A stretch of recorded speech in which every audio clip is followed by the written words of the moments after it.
Well, he is barely a teenager, but a 13-year-old Lethbridge boy is now on the verge of winning a major international competition. The young genius invented a new kind of robotic arm, and as CTV's Brendan Miller explains, it could help make life better for amputees around the world.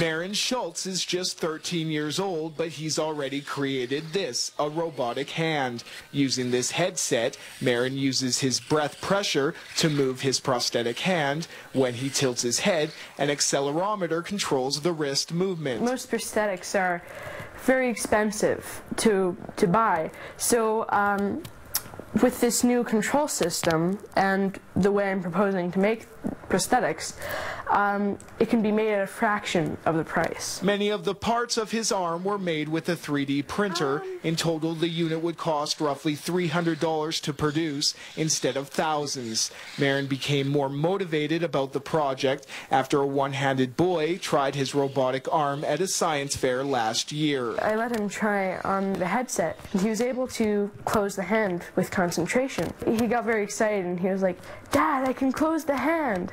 And it just made me realize, you know, I can help people and give them hope with this. Marin is one of those kids who has a soft heart.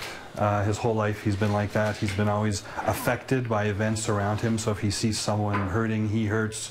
If he sees someone happy, he's happy. He's always been a little different in some ways than other children, but with a huge and special heart.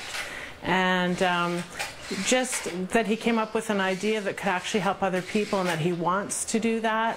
I'm incredibly proud. Marin has won medals provincially and nationally for his project, and he's now a finalist in an online science competition, The Next Einstein, that supports ideas to help improve the world.